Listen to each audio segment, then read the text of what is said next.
मैं राम नरेश यादव स्वागत करता हूं आपका ईडीयू मार्गदर्शन के इस यूट्यूब चैनल पर। मित्रों, पिछले वीडियो में हमने बौद्ध धर्म के जीवन परिचय के बारे में जाना था, भगवान बुद्ध के जीवन परिचय को पढ़ा था। आज हम इसी क्रम को आगे बढ़ाते हुए आज हम लोग बात करेंगे बौद्ध धर्म के जो प्रतीक चिन्ह रहे हैं, इस प्रतीक चिन्ह के बारे में बात करेंगे। तो इस चिन्ह के दौरान हाथी जो है, ये हाथी प्रतीक है भगवान बुद्ध के गर्भ में आने का।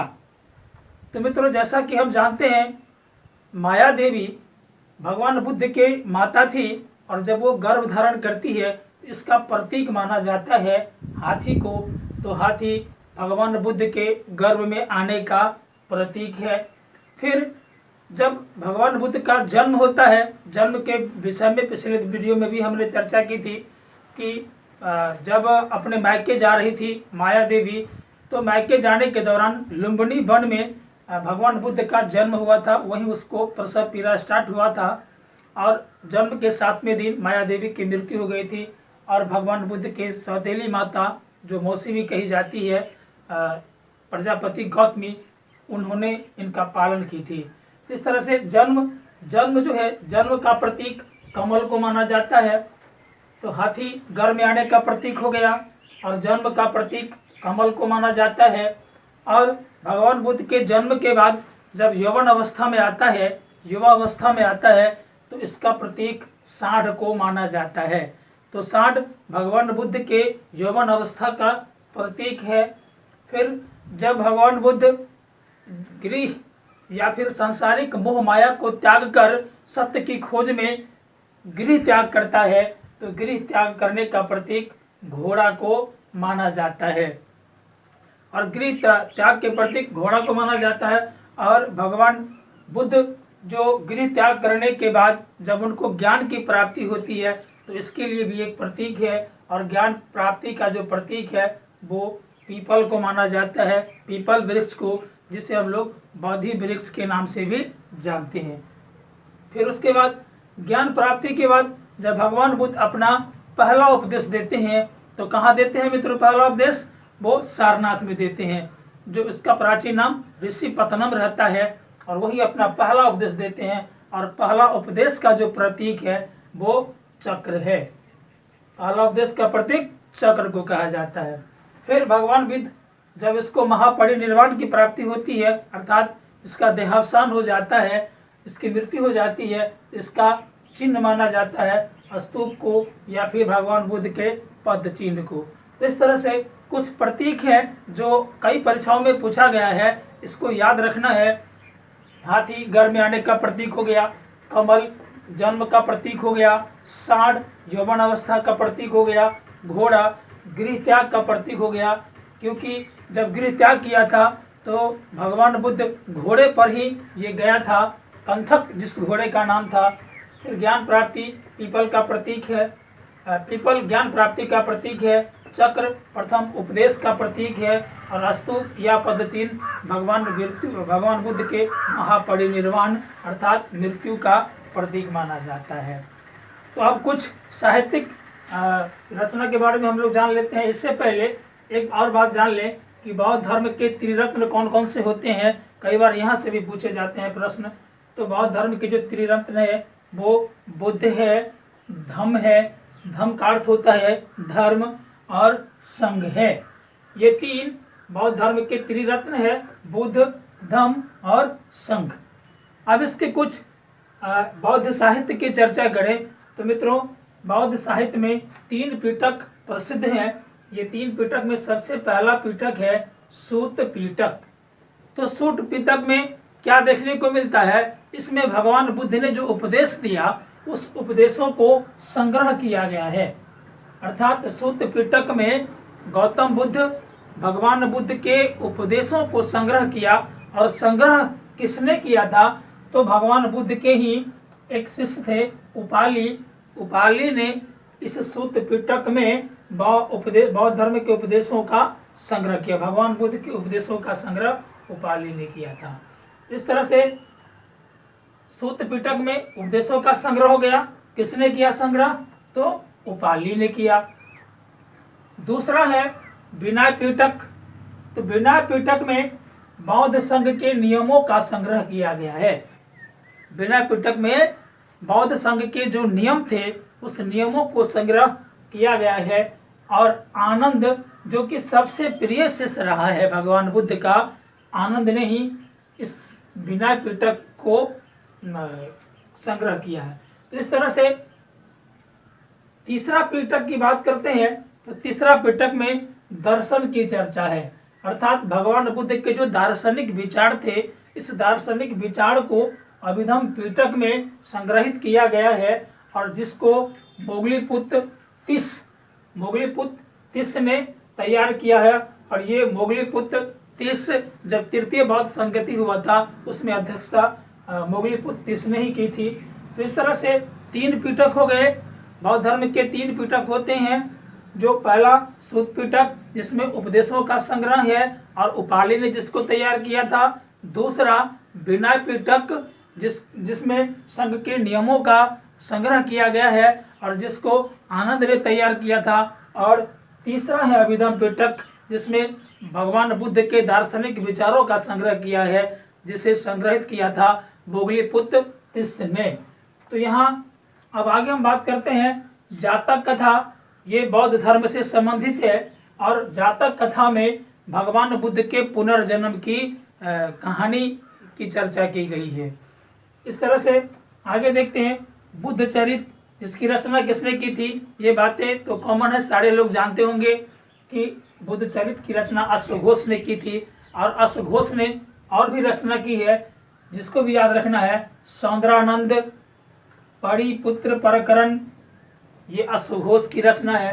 तो यहाँ 3 रचना हुआ, बुद्ध चरित्र, सौंदरानंद, परिपुत्र परकरण, ये तीनों रचना अश्वघोष की है। मिलिंद पन्हो की रचना किसने की थी, ये नागसेन ने की थी। तो इस तरह से ये कुछ साहित्यिक रचना है जो बौद्ध धर्म से संबंधित है, इन्हें भी हमें याद रखना है क्योंकि यहाँ से भी कई बार प्रश्न पूछे गए हैं। तो हम ऐसे ही तथ्यों को संग्रह किया है जो आपके परीक्षाओं के दृष्टिकोण से बड़ा ही महत्वपूर्ण है। तो आइए अब बात कर लेते हैं कुछ बौद्ध संगति की। ये बौद्ध संगति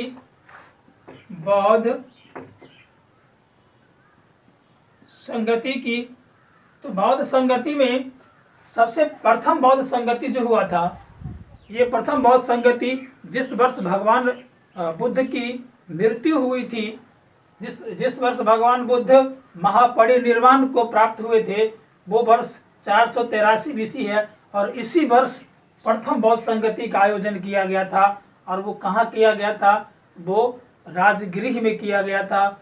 और उस समय में शासक कौन था, किसके शासन काल में प्रथम बौद्ध संगति का आयोजन किया गया, तो ये अजातशत्रु के शासन काल में प्रथम बौद्ध संगति का आयोजन किया गया है। फिर अगर बात करते हैं इस प्रथम बौद्ध संगति की अध्यक्षता किसने की थी, तो महाकश्यप ने प्रथम बौद्ध संगति की अध्यक्षता की। और इसके जो मूल बिंदु है वो मूल बिंदु में सूत पिटक और विनय पिटक का निर्माण इसी समय में हुआ था। ये हमको याद रखने की जरूरत है। तो इस तरह से प्रथम बौद्ध संगति की बात करें तो प्रथम बौद्ध संगति में ये 483 BC में जिस वर्ष भगवान बुद्ध की मृत्यु हुई थी उसी वर्ष आयोजित किया गया था। राजगृह में आयोजित किया गया था। अजातशत्रु के शासन काल में आयोजित किया गया था। महाकश्यप की अध्यक्षता में आयोजित किया गया था। और इसका जो मूल बिंदु है प्रथम बौद्ध संगति का, उस समय में सूत पिटक का और विनय पिटक का, इन दोनों पिटक का निर्माण कब हुआ था, अगर ऐसा प्रश्न आता है तो प्रथम बौद्ध संगति के दौरान हुआ था। अब हम बात करते हैं द्वितीय बौद्ध संगति की। तो द्वितीय बौद्ध संगति 383 BC में, अर्थात प्रथम बौद्ध संगति के 100 वर्ष के बाद 383 BC में द्वितीय बौद्ध संगति का आयोजन किया गया था। वो वैशाली में हुआ था और कालाशोक के शासन काल में हुआ था। जहां हमने देखा कि प्रथम बौद्ध संगति 483 BC में हुआ था और वो राजगृह में हुआ था अजातशत्रु के शासन काल में। वहीं द्वितीय बौद्ध संगति ठीक 100 वर्ष बाद 383 BC में हुआ, वैशाली में हुआ और कालाशोक के शासन काल में हुआ। और इसकी अध्यक्षता सावकामी ने की थी। कहीं कहीं किसी किसी किताबों में इसका नाम सावक मीर भी लिखा मिलता है।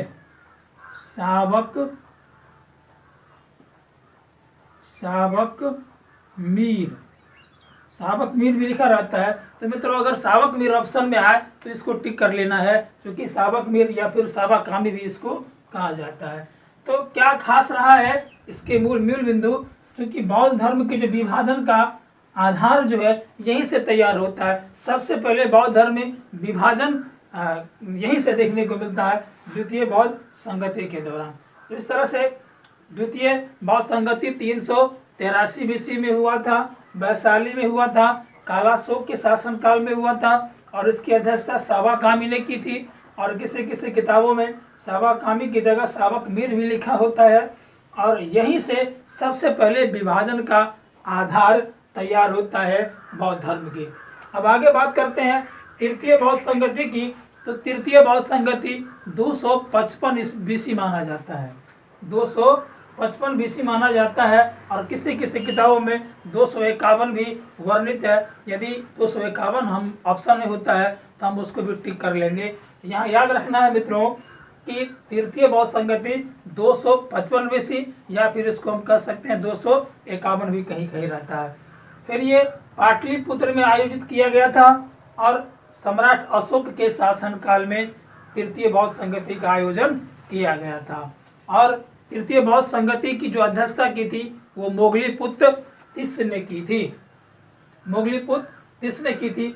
और तृतीय बौद्ध संगति के दौरान ही अभिधम पिटक का निर्माण हुआ था। जहां हमने देखा सूत पिटक और विनय पिटक का निर्माण जो है ये प्रथम बौद्ध संगति में हुआ और तृतीय बौद्ध संगति में अभिधम पिटक का निर्माण हुआ है। तो इस तरह से इसी क्रम को अब आगे बढ़ाते हैं। आगे चतुर्थ बौद्ध संगति ये प्रथम शताब्दी में हुआ था, 72 AD 72 ईस्वी में हुआ था और ये कुंडलवन में हुआ था। कुंडलवन जो कि कश्मीर में है, यहीं पर चतुर्थ बौद्ध संगति का आयोजन हुआ था, कनिष्क के शासन काल में हुआ था। और इस बौद्ध संगति की जो अध्यक्षता की वो वसुमित्र ने इसकी अध्यक्षता की थी और अश्वघोष उपाध्यक्ष थे, अश्वघोष उपाध्यक्ष और वसुमित्र अध्यक्ष थे। तो इस तरह से चतुर्थ बौद्ध संगति प्रथम शताब्दी में 72 AD में हुआ था, कुंडलवन जो कि कश्मीर में पड़ता है। और यहाँ के जो शासक थे वो कनिष्क थे।